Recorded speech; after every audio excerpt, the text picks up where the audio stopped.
Ok, bonsoir à tous et bienvenue sur la Web TV du Reggae Sun Ska Festival, 20e édition pour l'anniversaire du festival. On a la chance d'accueillir David RODIGAN ici sur la Web TV qui va jouer ce soir sur la Dub Foundation avec Legal Shot Sound System et Mango's Hi-Fi. Merci David RODIGAN de nous accorder un petit moment pour la Web TV du Reggae Sun Ska. Thank you. It's a real honor for us to have you here. Thank you for your time. It's a pleasure to be here. It's a pleasure to be here. Thank you.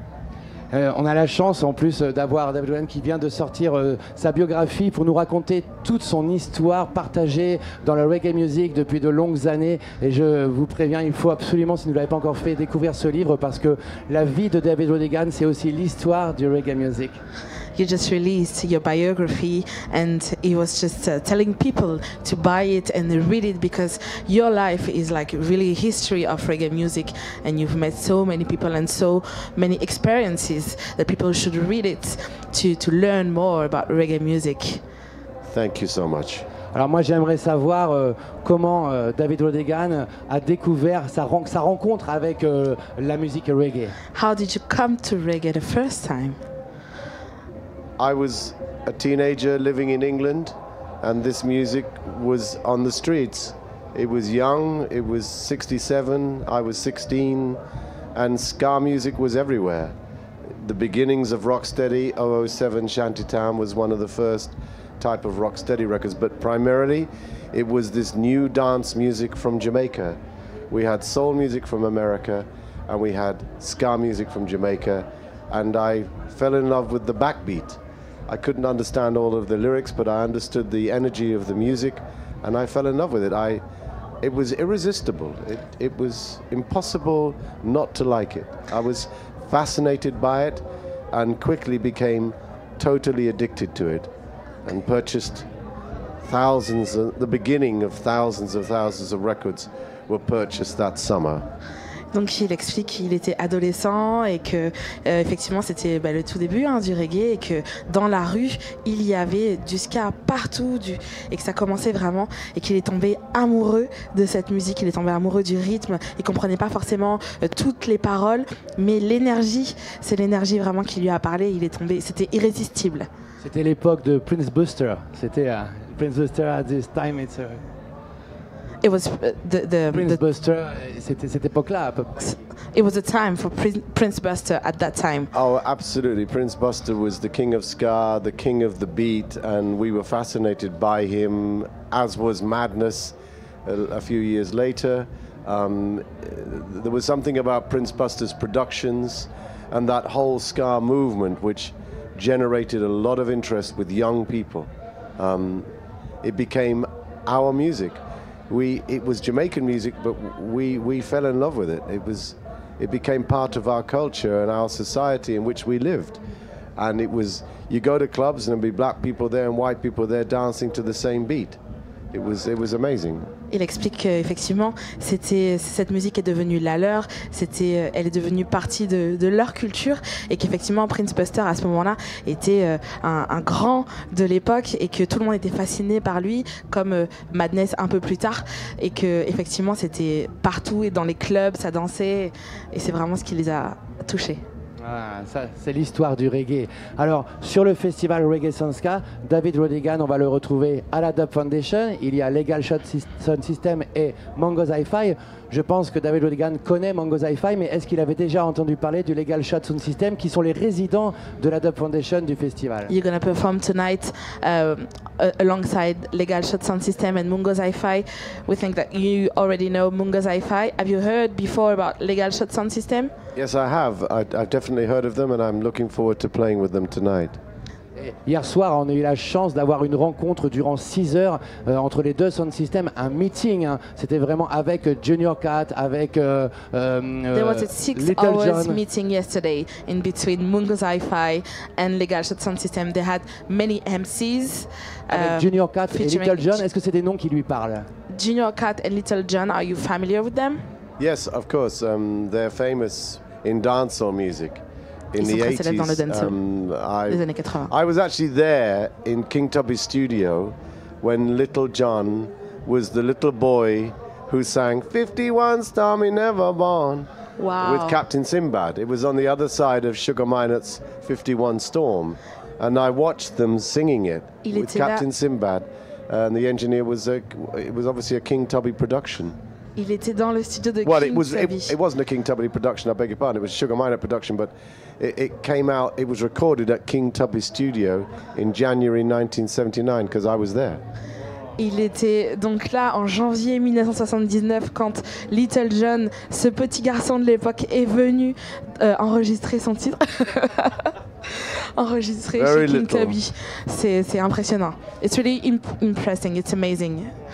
Alors justement, là, il vient pour la première fois au Reggae Sun Ska sur Dub Foundation. Est-ce qu'il a prévu une sélection spécifique? Est-ce qu'il a enregistré des dubplates? Parce que c'est un grand collectionneur de dubplates. Est-ce qu'il a enregistré des dubplates spécifiques pour le festival? Ou est-ce qu'il va piocher au feeling, à l'émotion, dans son bac? You know, we know you have a huge collection of dubplates, right?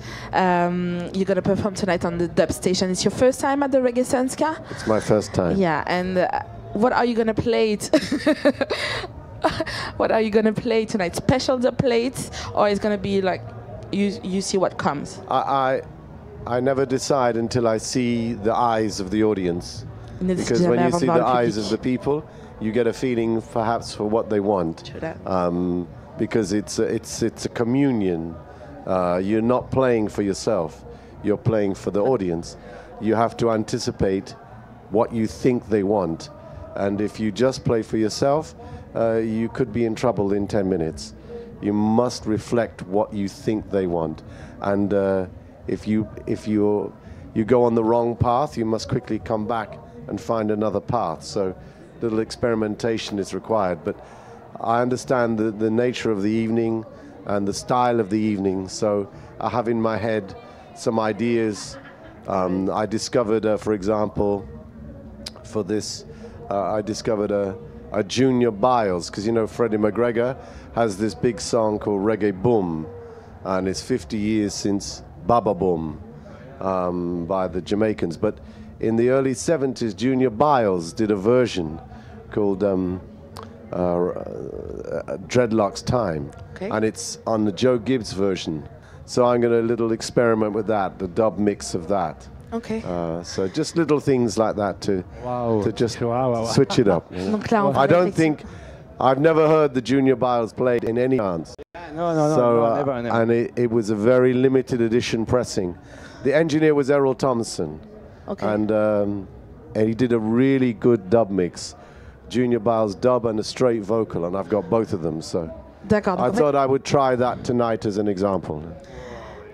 Il expliquait que ça va se faire au feeling. En fait, que quand on mixe, il faut regarder un petit peu ce que les gens attendent et que c'est comme ça que ça se construit pour si on part dans une direction et que finalement le retour est pas forcément fou au niveau du public, changer rapidement de direction. Et que ce soir, par contre, il avait déjà quelques petites idées de ce qu'il allait jouer et notamment cette version, cette rareté de Junior Biles sur la version de Joe Gibbs à la base.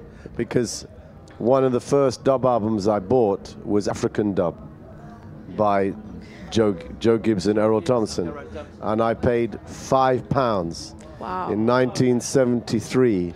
This was a lot of money, a lot of money. And on this album, you have versions of Studio One and Treasure Eye rhythms, and one of them is called Treasure Dub, dun, dun, dun, and it's a version of Baba Boom, which Errol Thompson and Joe Gibbs. So this is the basis of the rhythm, and then in the 70s, Junior Biles voiced it. Instead of Baba Boom time, he said it's Dreadlocks time. Donc il explique effectivement que son premier album de dub, c'était African Dub. African Dub, produit par Joe Gibbs et Errol Thompson, deux ingénieurs son et producteurs en Jamaïque. C'est eux qui ont sorti certainement le premier album dub de l'histoire du dub. C'est sur ce rythme basse que Junior Biles est venu poser quelques années plus tard. Tout à fait. Et c'est ce que vous allez pouvoir entendre à la Dub Foundation ce soir en écoutant et en vivant le set avec David RODIGAN. He's gone, right? Yeah. He's gone crazy. You know it. The drugs are working. I'm joking. It's a passion for I'm music. joking. It's a passion. Of course, for me too. And, On va libérer David Rodigan, mais dernière question, je voudrais savoir, est-ce que dans sa collection, il a un dubplate de Bob Marley? Parce qu'il a rencontré Bob Marley. Est-ce que David Rodigan a un dubplate de Bob Marley? You've met Bob Marley. Yes. Do you have a dubplate? No, this is a folklore myth. I do have a dub plate in that I have on the understanding of an original dub. An original dub recording, as we all know, was a dub, a copy of something but changed. Now we say if you have a dub, your name must be in it. But the origins of dub was a dub. It was a different take. Yeah. So in 1997, I had a clash with Kilimanjaro 20 years ago in New York. And I knew that the favorite rhythm of Ricky Trooper, one of his favorite rhythms was the cuss rhythm. He loved this rhythm.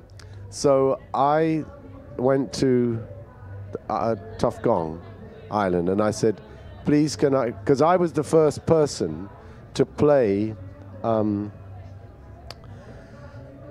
Iron Lion Zion, because my friend at Island found he found it on a tape. So I heard it, the original mix, before it was Iron Lion Zion. I heard it. So I played that in Jamaica first, in its original format, not, Wow. and then they remixed it and they made it into Iron Lion Zion. So I knew that there was an original vocal.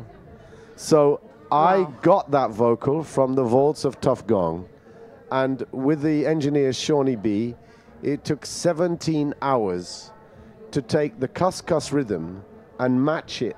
Yeah. 20 years ago to the vocal. It took 17 hours because Bob sung it.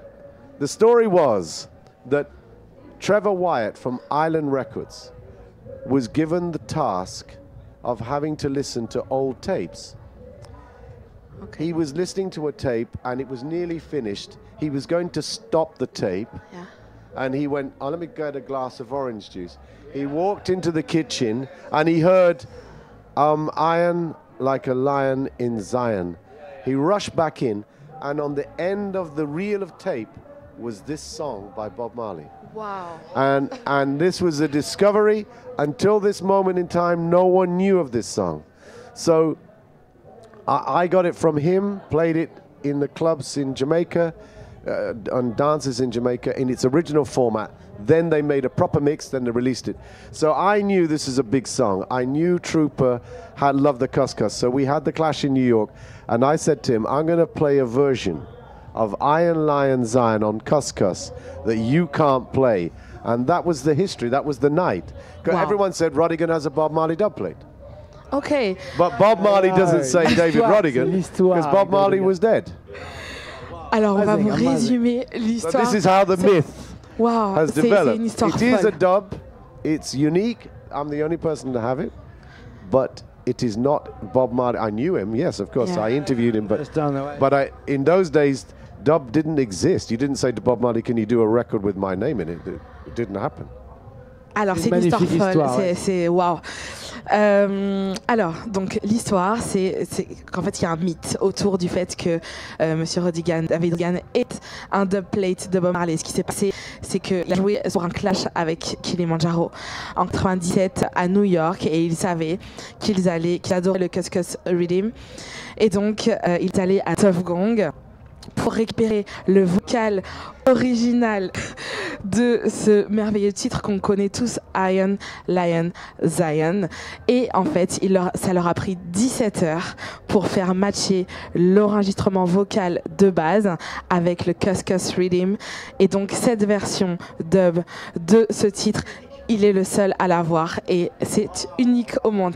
This is amazing. This is wow. Oh, merci pour cette histoire, Mr. David Thank you for Rodigan. sharing Merci. with us. Thank you to Shawnee B for making it. Yeah, Charlie B, the sound engineer. Yes. Alors, on va laisser David Rodigan. On va juste rappeler qu'il vient de sortir un bouquin qui s'appelle My Life is Reggae. C'est vraiment, voilà, l'histoire que raconte David Rodigan de sa rencontre avec le reggae. Et puis, on peut le retrouver très régulièrement depuis 2013 sur BBC One Extra et sur aussi BBC Radio 2. The two show of Yeah, we can RODIGAN. follow you for your shows on BBC, right? Since Yes, because the 2013.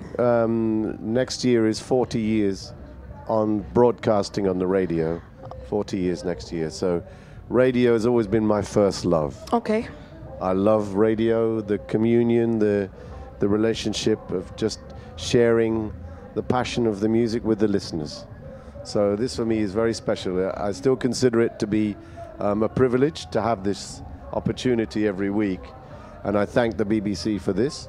And also, of course, to come to festivals such as this, because it's also exciting to still be able to do this. You know, we are very fortunate in that we have a community around the world of people who love this music, because this is not pop music.